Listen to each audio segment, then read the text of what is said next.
Reish Chavov in Maral, first column, bottom paragraph. Hosif Rabbi Yeshua Loma Ki Alomi Torah Mishakho. Person who studies Torah then he forgets. Dom Liisha Shuletus Koveris. It's like a woman gives birth, God forbid, and she bears a child. Pirush Dovazeh Ki Al Yedom Lecho Kashishochecha Torah Kidusho Chach Dvorim Bialmo. You know, person, you forget the Torah, you forget other things, forget a lot of things. Don't compare forgetting Torah to forgetting something else. You've got a piece of information.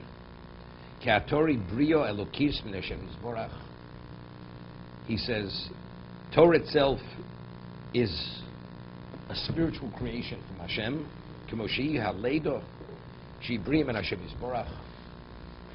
As you see a child being born, it's creation.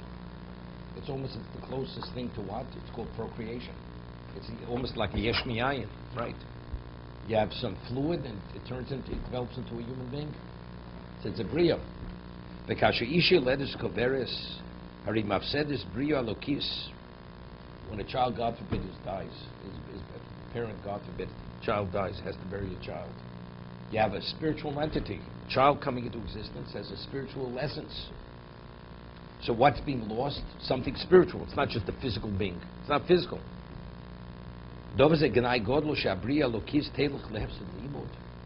Something of this dimension of spiritual nature should just be wasted, should be lost.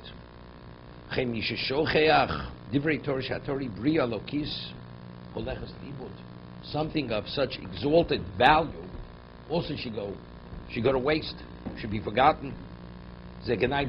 This itself is considered something which is a great disgrace. Other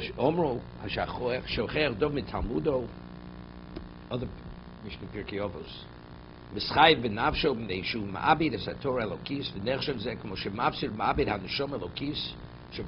like a person is destroying his neshama.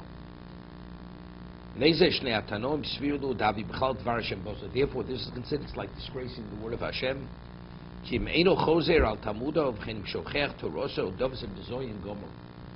a disgrace. Ultimately, it's the ultimate level of disgrace of Hashem.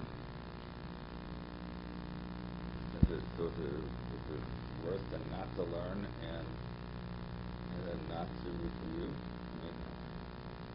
You should review. So if you learn and don't review, it's the ultimate disgrace to Hashem.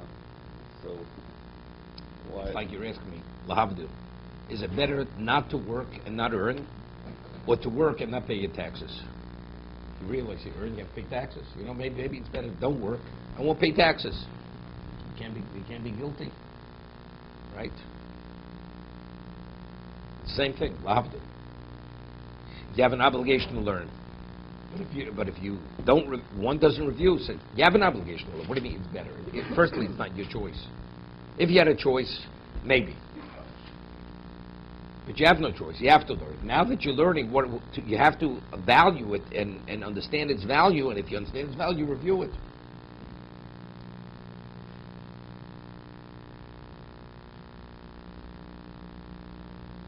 A person buys a house, he has to take insurance. You know something? He has to pay insurance premium. You don't own the house, you don't pay insurance premium.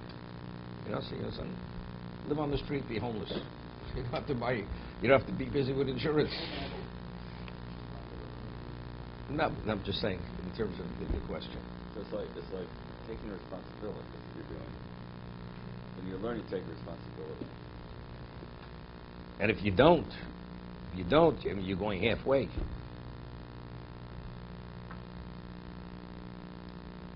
You're obligated to learn, but when you learn, you have to understand what the value of your learning is.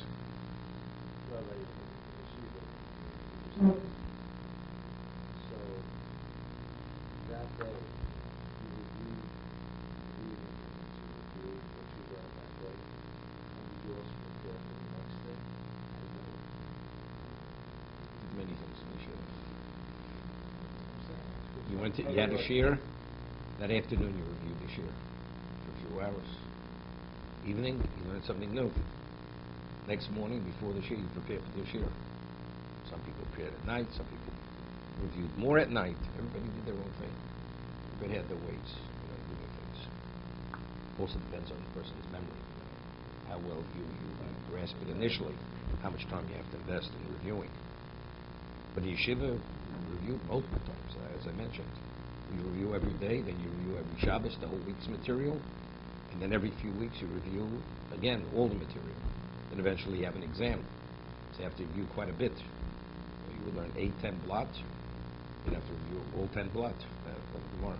You'd have sometimes an oral exam, a written exam, whatever it would be. Okay? Ernie will be the examiner. He starts from the toes up. Okay. Okay, let's see Mishnah.